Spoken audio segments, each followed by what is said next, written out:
barreessaan muummichi tokkummaa mootummootaa Antooniyoo Guterres gumii waliigala tokkummaa mootummootaa jijjiirama haala qilleensa addunyaa fooyyessuudhaaf qabsoo godhutti akka milkaa'aa hin jirre dubbatanii garuu haala qilleensa addunyaa kana jijjiiruudhaaf ammallee yeroon jira jedhanii jiru.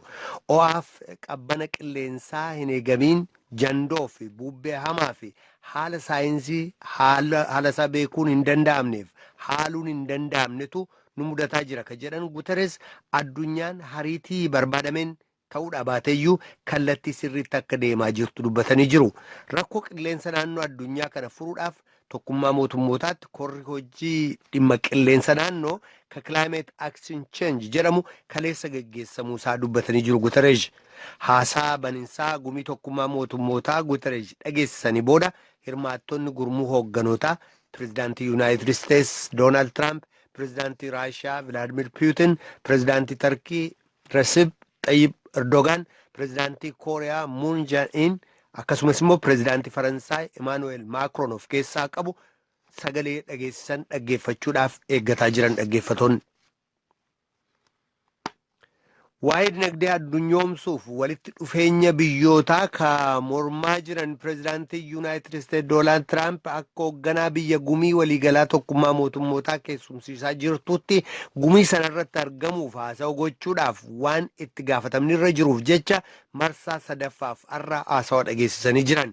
Yoo bilisummaa barbaadde biyya keetti boonii, yoo dimokiraasii barbaadde mirga abbaa biyyummaa kee tikfadhu, yoo nagaa barbaadde biyya kee jaalladhu jedhan. Tiraamp haasawaa isaanii har'aa keessatti waa'ee Iraan immoo jecha cimaadhaan dubbatan pirezidaantii Yuunaayitid Isteetsi kun biyyoonni addunyaa biyya Riippaabilikii Islaamummaa kanatti dhiibbaa gochuudhaaf itti gaafatamummaatu irra jira jechuudhaan dubbatan. Dheebuu dhiigaa dhangalaasuu Iraan qabdu kana mootummaan itti gaafatamummaa qabu tokko ka deeggaru hin jiru jechuudhaanis dubbatanii jiru. Biyyoota addunyaa jajjaboo akka Biriteen, Faransaay, Jarmanii ibsa gamtaadhaan baasaniin kaleessa qabaasan jechuudha.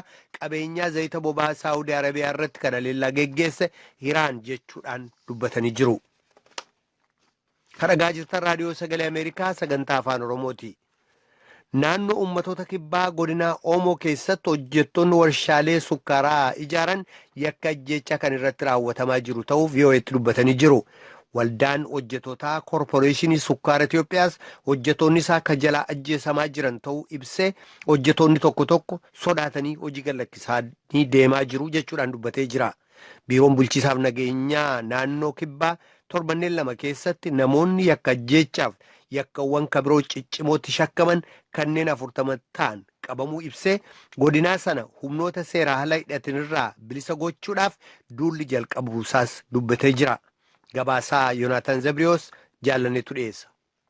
Koorporeeshinii misooma sukkaaraa kan Itoophiyaaf kanneen hojjetan haleellaan kun irra ga'uusaa dubbatu. Lafa hojjannuu fi lafa jiraannu beekamnaan boreeger haleellaan nurra ga'aa ka jedhan hojjetoonni kun maqaan isaanii sabaa himaa irratti akka hin ibsamnes gaafatanii jiran.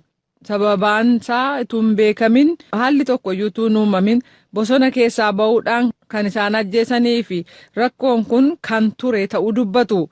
Eegga isaan ajjeesanii booda isaan saamanii bosonatti deebi'uu jedhu. Haala sodaan guutame keessa hojjetaa akka jiranis dubbataniiru. የሆነ ጊዜ ሰው ይሞታል ተብሎ ይሰማል። ከዛ ፍራቻም አለ መረጃ የደረሳቸው namni ni du'aa kunis ni dhaga'ama sana booda sodaatu jira. Raayyaa ittisaas yoo ta'e kan federaalaas ta'e humni addaa kanneen odeeffannoo argatan naannoo sana keessa sosso'uu jalqabuu jedhan. Magaalaadhaa hojiidhaaf gara naannoo piroojeektiitti yeroo deeman yookiin immoo achi yeroo deebi'an karaa irratti akkasumas bakka hojii isaaniitti haleellaan kun kan irratti gaggeeffamu ta'uu dubbatu. Warshaan kun Oomoo Kibbaa keessatti ega hundeeffame hojjetoota irratti haleellaan kan gaggeeffamu ta'uu fi amma garuu daran hammaataa akka jiru ta'uu kanaafis hojjetoonni gadhiisanii deemaa akka jiran dubbatameera. Tarkaanfii fudhatamee jiruun meeshaa waraanaa kan lakkoofsisaa hedduu ta'ee fi hidhattoonni shakkaman kanneen 40 ta'an qabamuun isaanii ibsameera. Uummanni yakkamtoota dabarsee hin kennu taanaan shakkamtoonni ajjeechaa itti fufu taanaan mootummaan tarkaanfii gitu akka fudhatuuf waliigalameeraa jedha Yoonaataan Zabdiyoos Hawaasaarraa. Itoophiyaa keessatti nageenya buusuutti kan fuuleffate konferensiin biyyaalessaa tokko Maqalee keessatti geggeessamuusaa Mulgeetaa Asbaa achirraa gabaasee jira. Mana maree Federeeshinii Itoophiyaaf Yuunivarsiitii Maqaleetu walii tumsuudhaan qopheesse konferensii kana. Tujubeetu dhiyeessa. Nageenya waariinsa qabu barbaaduuf kan waamame konferensiin biyyoolessaa irratti miseensonni paartilee mormitu hayyoonni, abboonni amantii, aangawoonni mootummaaf qabsaa'onni mirga namaa kan jedhaman argamaniiru. Marii nageenyaa waggoota darban geggeessame irratti falmii bal'aaf komeen kan irratti mul'ate akka ture marii sana irratti kan hirmaatan ministeerri deettaan ministeera nagaa Aadde Almaaz Makonnin ibsanii yeroo ammaa garuu mariin sun haala tasgabbii qabuun geggeeffameera jedhan.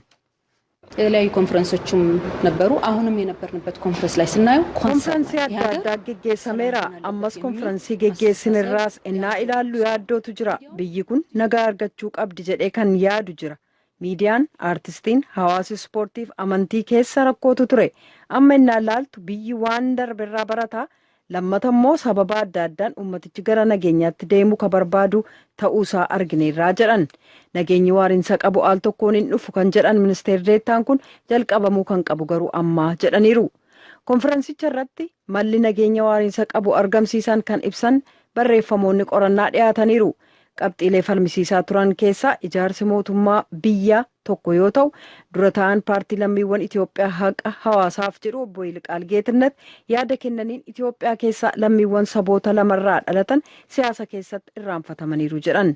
Barsiisaa poolitikaal saayinsii yuunivarsiitii Maqalee obbo Mareesaa Tsahaayee yaada dhiyeessaniin nageenyi waariinsa qabu yoo argame malee biyyi diigamuu danda'a biyyoonni haaraan illee hundeeffamuu malu jedhan. Kanneen yaada kennan kabroon akka jedhanitti Itoophiyaa keessatti nageenyi waariinsa qabu kan mirkanaa'u mootummaa cimaan yoo hundeeffame qofa jedhan. Oduun ammaaf qabnu kanuma dhaggeeffattoota keenyaa kanumaan xumurra. Sanbata darbee galgalaa kaasee hanga dilbata waaree boodaatti walitti bu'iinsa uumameen namni tokko du'ee kanneen biroo hedduun lakkoofsi isaanii hin beekamne madaa'u mootummaan beeksisee jira. Guyyaa waggaa haaraa galgala walitti bu'iinsa namoota dhuunfaa gidduutti uumameen jeequmsi ka'e haala qoratamee fi karoorfame bifa fakkaatuun akka babal'atu ta'uu bakka bu'aa waajjira dhimmootii koominikeeshinii mootummaa obbo Mikaa'el Indaale ibsanii jiru. ከግጭቱ ጋር ምንም ግንኙነት የሌላቸው ነዋሪዎች ንብረት ወደ ማውደም jiraattonni walitti bu'iinsa kana waliin hidhata hin qabne qabeenyi isaanii barbadeessuu fi mancaasuun gaggeeffamee jira. Iddoo walitti bu'iinsi kun itti uumame gara haala jireenyaa ramaddiitti ka deebi'e ta'us fulbaana 10 galgala bara 2012 sanbata galgala ta'uu isaati irra deebi'ee jeeqamsi kun uumamee jedhan. Keessumaa dilbata darbe jarreen farra nagaattiin jedhan walitti bu'iinsa kana iddoo biraattis akka babal'atu gochuuf bifa gosaaf amantii qabsiisuuf yaaliin godhan jiraattota nagaa jaallatanii fi humnootii nageenyaan hin milkaa'in hafee jedhaniiru. Guyyaa sana koonee fi naannoo sana ka jiran dameen baankilee akkasumas manneen jireenyaa nama dhuunfaa dhaabbatoota daldalaa faarmaasii fi hospitaala Bilaal irratti yaaliin saamiinsaa gaggeeffamuun gabaafameera. Waardiyyaa hospitaala Bilaal ka ta'an aadde Aanaa Nagaash akka dubbatanitti ከቀኑ 7 ሰዓት አካባቢ ላይ መጀመሪያ በድንጋይ ነበር የተወራወሩ የመጡት guyyaa naannoo sa'aatii 7 irratti jalqaba dhagaa darbataa dhufanii achi booda furguggeedhaan daawwitii foddaalee rukutan balbala cufuuf yeroo yaallutti immoo nu darbatanii waayila koo tokko buunyaan rukutanii balbalicha darbatanii seenan jedhan. Daawwitiin foddaalee bakka lamatti kompiitarri tokko liiftii namoota olii gadi geessu balbala isaa cabsaniiru jedhaniiru. Kutaa maallaqni keessa taa'us seenuuf yaaliin akka ture dubbatanii jiran. Baankiiwwan dilbata waan cufaa turanii fi daawwitii baankichaa fuula duraan guutummaatti barbadaa'uu fi dhagaan darbatamees miidhaa geessisuun ibsameera. Meeshaa waraanaa qabatanii waan turaniif waardiyyoonni sodaa keessa akka turan garuu meeshaa qabatanii dhufan san akka ittiin gargaaramin ibsan. San booda raayyaa ittisaa fi poolisiin federaalaa haala uumame tasgabbeessuunsaa ibsameera. Bataskaana Takla Hayimaanoot gubuuf yaaliin akka ture itti gaafatamaan koominikeeshinii ibsaniiru. Jiraattota keessaa tokko akka jedhanitti iddoo Qaafiraa jedhamutti dargaggoonni akka heddummaatan hojiis kan hin qabne ta'uun ibsameera. Isaan kana dhagaa darbachiisuudhaan jalqabame lakkoofsi isaanii danuudhas jedhameera. Dandeettiin humni nageenyaa gadi bu'aa ta'uunsaas ibsameera. Jeequmsa warra uuman addaan bittinneessuuf gaaza mimmaansuun gargaaramuufillee dandeettii hin qaban jedhu jiraattonni.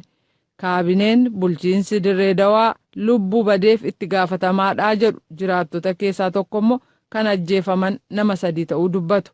Gidduu ayyaana waggaa haaraa sana poolisiin walitti bu'iinsaa fi saamiinsa uumameef kanneen shakke 32 to'achuun himannaa irratti dhiyeessuusaa fi dilbata darbees shakkamtoota kanneen biroo 22 to'annaa jala oolchuusaa obbo Mikaa'el ibsanii jiran. Wiixata kaleessaa naannoo Qaafiraa Dachaatuu fi magaalaa Koonleetti akka durii ta'uu baatus sochiin daldalaa akka jiru nagaan hangi tokkos deebi'uusaa Addis Chakkol Dirree Dawaarraa gaba. Tibba kana dargaggeessi harki isaa lamaan haadaan duubatti hidhame namoonni uffata poolisii uffatan ammoo bira dhadhaabbataniitiin suuraansaa miidiyaalee hawaasaa garaagaraa irratti mul'ataatiniin turuun ijoo dubbii ta'eetiniin darbeetiniin jira.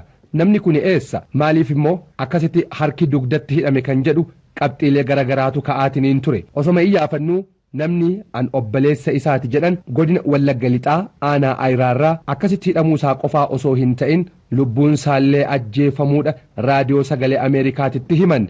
Mucaan kun maqaan isaa Gammachuu Gaaromsaa jedhama. Guyyaa roobii darbe halkan kan isatti bari'u hidhattoota mootummaatiin qabamee tullaaree karaarra gangashaa maal jechaatti taphachaa gara waajjira poolisiitti geessanii. Waajjira poolisii eessa? Waajjira poolisii aanaa Ayiraa. Eegasii booddee lafatti gadi isa qabanii dhugaanii gurra isaa keessaan xiiqiidhaan achi gadhaanii qoma isaa kukkutanii egaa billaa ta'u maala ta'u saanjaan akkas naman godhu qaanjaa isaa kana mo'oo isaa kana maal kana billaadhaan kukkutanii maal jedhanii achitti gatanii deemanii jechuudha. Eegasii reeffa isaa argattan moo maal irraa hubattan wanni kun akkas ta'uusaa?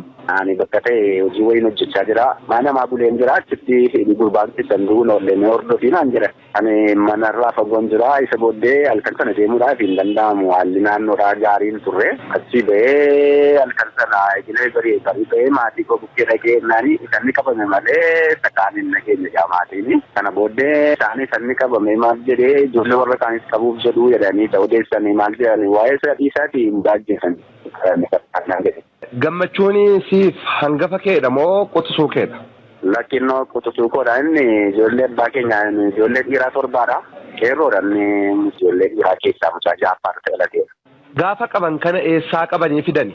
Achuma aanaa Ayiraa kana keessaa ganda Lalisaa Guyyee jedhamu mana obbo Hambaa Fufaa jedhamutti mucaa obbo Hambaa Fufaa wajjin utuu inni ciisuuti kan inni qabame. Qeerroo qabanii hedduu yeroo sana hiriyoota isaa bira mimmilikee jiraata ture. Eegasii hordoffiidhaanii mucaa hiriyaasaa sana maaliif nyaata isaaniitti walitti kan hin beeknu mucichi gaafa sana fudhatee galee immoo bukkee ciisee bariisaatii tokkotti bakka inni ciisu godoo mana bukkee jirtu godoo boqqolloo keessatti itti marsanii ganama barii lafee bari'u qabatanii jechuudha. Ganduma keessatti dhalanne keessaadha manuma fuulleedha jechuudha walirra. Yoom immoo sirni awwaalchaa raawwate? Bosona keessa arganneetu isa booddee achi namoonni nu gargaaruu didanii baay'ee nu rakkisanii akka itti ba'an nu leeramne namichi siqatee fuuchuu didee amma warrumti beeksisatiin bakka ijoollee dubartoota fa'aa taanee karaatti baafanne eegasii warri bittinneessaa illee dhufanii macarsanii marfatanii majeegan nu ilaalanii magaanuma caqasuu dhufan fakkaata achuma gaanii marfatanii deebi'anii ittiin dubbannee achi baafannee togaanii makiinaan illee nuu fe'uu diddeenaan ijoolleen akkuma hin taanetti makiinaa tokko bukkeemsaa qabsiifneetu karaarraa achi dhufannee bakka sireedhaan bukaan fuunee gallee jechuudha gaafa sana gaanii bushuun hin danda'amu namni isaa ciisitee jira bakka itti dhiyaachuun hin danda'amu yeruma sana sa'aatii keenyatti yommus maawwaallee jechuudha jimaata ganama sa'aatii 4 agarree amma sa'aatii 7 booddeetti baannee geessine naannoo sa'aatii 10tti awwaalchisaa raawwatame jechuudha. Qaamni mootummaa waan kana godhan jettaniitiin isin amma himattanii kanuma aanaa keessaniiti moo kan federaalaati moo qaama mootummaa isa kaminni? Yeroo inni qabame bukkee hin jirru nu nagaa akka dhageenyatti qaama aanaa keenyaa ittisa gandarraa jechuudha milishaa ganda aanaarra taa'anii warri bittinneessaa jiru waraannis jiru haaluma keessaniiti kan isaan naqanii qabanii eega waajjira poolisii ga'e garuu kan tarkaanfii irratti fudhatee reebichaaf daraara kan irratti geggeesse qaama milishaa gandaa keessumaa milishoota gandarraa aanaa ta'anii haaluu guddaatti ga'uudhaan kan itti taasisne Akkasumas liqii kan qabatan isaan ta'etti information qabna jechuudha. Dhimma hidhaa harka duubaatii fi rakkoo uumame kanaan wal qabatee koomishiniin poolisii Oromiyaa ibsa baaseen namni waan kana raawwate eenyullee taanaaniin seeratti dhihaateetiniin gaafatama jechuudhaan ibsa kenneetiniin jira. Dhimmuma kana dabalataan gaafachuudhaaf gama godina Wallagga Lixaa aanaa Ayiraatti sin haageessinu. Obbo Yoonaas Baqqalee itti gaafatamaa waajjira bulchiinsaa fi nageenyaa aanaa Ayiraati. Waan aanaa Ayiraatti uumameetiniin jira jedhamuu fi dhimma dargaggoo Gammachuu Gaaromsaa gaafannaaniin. Aanaa Ayiraa keessatti kan ta'e akka itti poostii ta'e sanatu hin taane namni amma akka itti poostii godhan kuni nama baay'ee rakkisaadha. Nama irratti tarkaanfii garaagaraa fudhachaa ture. Namni kun qaama nageenyaan qabamee bakka meeshaa awwaaluudhaaf deemaa jirutti yetuu deemaa jiru. Miliquu fi jedhuutti kan inni tarkaanfiin fudhatame. Erga akkasitti hidhamee booda meeshaa akka fiduuf qabameetiniin deemaa ture jechaadha. Lubbuun isaa darbuu dura. Akka kanatti qabamee deemaan turre waliin argu akka kanatti tun deemaa jirtu hin taane akka nam tokkotti gadhiifamee lafa awwaalu sana baasuudha qaawwatoo jiru. Inni kun qaama nageenyaa harkaa bahuuf yaalii godhee tarkaanfiin akka tasaa irratti fudhatame qabuudhaaf yaalamuuti kan lubbuun isaa darbe. Poolisoonni to'annaa jala oolchan poolisiidhuma aanaa keessaniiti jechuudha. Iddoo biraatti kan inni qabame poolisii aanaa keenyaa miti iddoo biraatti kan inni qabame. Eessatti qabame? Aanaa Yuubdoo keessatti kan inni qabame. Aanaa Yuubdoo irraa immoo eessa fiddan? Aanaa Yuubdootti gara Ayiraa dhufeeti etuu lafa meeshaa baasuu dhaqaa jirutti dhiyeessaa jiruutu tarkaanfiin kun achuma Aanaa Yuubdoo keessatti kan inni fudhatame. Kanaan dura inni barbaadamaa ture jechaadha seeraan. Eeyyee seeraan barbaadamaa ture shiftaadha nama ajjeesaa ture abbaa manaa irraa dubartii namaa fudhachaa ture gochaa soo kanneessa waan gurra namaatti hin tolle waan safuu uummataatti hin tolle nama hojjetaa ture namni kun. Namni inni reebeellee naaffisee qaama hir'isee amma yaalamaa jiru kan nu bira jajallee jiru kan aanaa adda biraallee kan nu bira jiran jiru maanguddoo reebamee qaamni isaallee hidhatee jira nama tarkaanfii akkasii fudhachaa turedha namni kun. Kanaafuu namni Gammachuu jedhamu kuni harka poolisii turuunsaa dhuguma ture jechaadha. Harka poolisii aanaa biraatti qabamee qaama nageenyaatiin itoo deemaa jiruuti. Qaamni nageenyaa kun egaa poolisii qofas miti. Qaamni nageenyaa adda addaatu jira biyyattii keessa kan nageenya mirkaneessu qaama kan harkaa bahuuf itti yaalii gootu kan tarkaanfiin fudhatan. Jalqabayyuu hidhameellee ture harka mootummaa harka seeraa erga ga'ee hamma baqateetiniin tarkaanfii fudhachuudhaaf nama dirqisiisutti ga'uun maaliif barbaachisee ture? Mana to'annaa hin galle otoo mana to'annaa hin galline kan inni tarkaanfii irratti fudhate mana to'annaa galee baheetu hin taane otoo mana to'annaa hin galline. Yoo xiqqaate akka baqachuudhaaf hin danda'amnetti hordofanii bakka sakatta'uudhaaf deeman taasisuun hin danda'amu ture hamma baqachuudhaaf dandeessisu gadhiisuudha manna. Namni harkisaa keessatti duubatti hidhamee fedhiidhaan immoo yaada mataatti qopheeffatee baduuf kan mirgu kan irratti shakkiin utuu hin taane namni erganni eeyyamamee fi fedhii isaatiin waan dhoose nan kenna erganni jedhee mirgi isaa eegamee lafa kaa'ee akka inni fiduuf kan amantaan itti gatame amantaatti kenname kun immoo namni kun mirkeessuu hin dandeenye yeroo gara caakkaatti geessee jedhu caakkaan sun immoo caakkaa iddoo shakkamuudha iddoo humni hidhatee jiru makiinaatti dhukaasuu qaama nageenyaa ajjeesaa jirudha naannoo sana ga'ee quunnamtii jaraa wajjin waan qabuuf feetu baduudhaaf yaaluuti daggalalinaan kan qaamni nageenyaa kun ba'uu irratti tarkaanfii kana bataa duubetu hin taane akka tasaa muudee malee qabuudhaaf kan yaalan. Garuu immoo gaafuma rukutamuyyuu hamma lubbuutti ba'uudha mannaa fakkeenyaaf miila jala rukutuu wantoonni qaamoleen seeraa wanti akkasii gaafa mudate taasisan jiru.